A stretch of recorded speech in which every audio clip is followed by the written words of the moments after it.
Hello दोस्तों, welcome to my new blog. दोस्तों, आज का ब्लॉग स्टार्ट मेरा सुबह 11:30 पे हुआ था। यहाँ पे मैं अपनी बेटी को पढ़ाने के लिए लेके बैठी हुई थी और मेरा बेटा उसे पढ़ने नहीं दे रहा था, उसे डिस्टर्ब कर रहा था, इसलिए वो अपनी दादी के साथ चला गया। दोस्तों, यहाँ पे मैं थोड़ा सा अनार अपनी बेटी के लिए रख रखी हूँ ताकि वो अनार खा ले। वो पसंद नहीं करती है अनार खाने के लिए, लेकिन वो पढ़ते पढ़ते थोड़ा सा बातों बातों में अनार खा लेगी, इसलिए मैंने यहाँ पे थोड़ा सा अनार रखा है। दोस्तों, मेरी बेटी को ना पंखे से चोट लग गया है, जिससे उससे ना थोड़ा चोट गहरा आया है, जिससे उसमें 2 टाँके लगे हैं। अब ये टाँका 10 दिन के बाद ही कटेगा, उसके बाद ये स्कूल जाएगी। तब तक मैं इसका स्कूल का जो वर्क है उसको कंप्लीट करा रही हूँ। दोस्तों, हमारी परिस्थितियाँ ना हमारे अनुकूल हमेशा नहीं होती है। हम जैसा सोचते हैं ठीक उल्टा हमारे सामने परिस्थितियाँ आकर के खड़ी हो जाती है। पता है, प्रतिकूल परिस्थितियाँ हमारे जीवन का एक पार्ट है। हम सोचेंगे कि प्रतिकूल परिस्थितियाँ हमारे जीवन में ना आए तो ये इम्पॉसिबल है। प्रतिकूल परिस्थितियाँ ही हमारे अंदर कॉन्फिडेंस भरने में मदद करती है। प्रतिकूल परिस्थितियों को हमें पॉजिटिव लेकर के चलना चाहिए ताकि हम अपने जीवन में और भी ज़्यादा कॉन्फिडेंस ला सके। हमारे अंदर कॉन्फिडेंस भी आता है प्रतिकूल परिस्थितियों के वजह से। अगर हमारे अनुकूल परिस्थितियाँ रहेगी तो हमारे अंदर कॉन्फिडेंस भी नहीं आ पाएगा।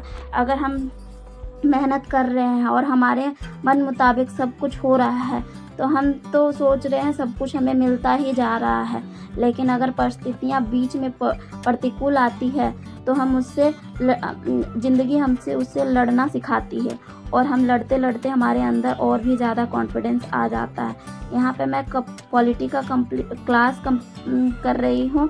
मैं सोच रही हूँ कि पॉलिटी का क्लास पूरा कंप्लीट कर लूँ, उसके बाद ही दूसरे सब्जेक्ट को छूँ। ऐसे एक सब्जेक्ट का रिवीज़न भी हो जाता है और क्लास भी कंप्लीट हो जाएगा। अगर मैं 2 सब्जेक्ट लेके चलूँगी तो ये मेरे पास टाइम नहीं होता, इसके कारण सारा मुझे समझ में ही नहीं आएगा, इसलिए मैं सिर्फ पॉलिटी का एक क्लास लेके चल रही हूँ।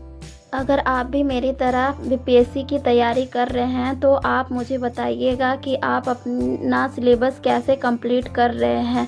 मैं तो अभी क्लास से ही सिलेबस कंप्लीट कर रही हूँ। मैंने पहले बुक पढ़ा है, लेकिन बुक तो पढ़ी हूँ लेकिन थोड़ा उससे कुछ याद नहीं है, इसलिए मैं अभी थोड़ा क्लास पे ध्यान दे रही हूँ। क्लास कंप्लीट करने के बाद मैं नोट्स भी कंप्लीट करूँगी और बुक भी पढ़ूँगी। तो आप मुझे बताइएगा कि आप अपना सिलेबस कैसे कंप्लीट कर रहे हैं, ताकि मैं भी अपना सिलेबस अच्छे से कंप्लीट कर पाऊँ। और आपको कुछ प्रॉब्लम हो तो आप मुझे कमेंट में पूछ सकते हैं। मैं अभी पॉलिटी में मौलिक अधिकार का क्लास कर रही हूँ। मौलिक अधिकार मैंने पहले से भी पढ़ रखा है, तो अभी मुझे समझने में दिक्कत नहीं आ रही है और मैं आसानी से इसे समझ पा रही हूँ। पहले मैंने मौलिक अधिकार जब पढ़ा था तो मुझे कुछ नहीं समझ में आता था, सब में कन्फ्यूज़न होता था, लेकिन अब मैं क्लास कर रही हूँ तो मुझे अच्छे से समझ में आ रहा है। और मैं यहाँ पे नोट्स बना कर के पढ़ती हूँ, क्योंकि मैं अगर लिख के पढ़ती हूँ तो मुझे ज़्यादा समझ में आता है और मुझे फिर बाद में अपने ही नोट्स पढ़ करके मुझे याद हो जाता है। तो इसलिए मैं हमेशा क्लास नोट्स बना के ही करती हूँ। और करण सर पॉलिटी बहुत ही अच्छा पढ़ाते हैं। दोस्तों, अभी सावन का महीना चल रहा है और सब अपने अपने घर कीर्तन करा रहे हैं, तो इसलिए मम्मी को सब बुलाने आ रहे थे, इसलिए मुझे बार बार गेट खोलने जाना पड़ रहा था। जिससे मैं थोड़ा डिस्टर्ब तो हो रही थी, पर मुझे अब आदत हो रखा है बीच बीच में उठ करके जाना, क्योंकि बीच बीच में मुझे, अगर मैं लगातार सोचूं कि पढ़ते रहूं तो ऐसा मेरे साथ कभी नहीं होता, हमेशा कुछ ना कुछ हो ही जाता है और तो मुझे बीच बीच में उठना पड़ता है।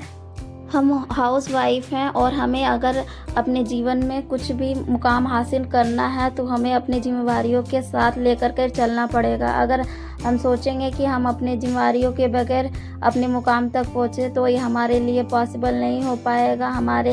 हमारे लिए हमारा रिश्ता भी बहुत ही इम्पोर्टेंट रखता है।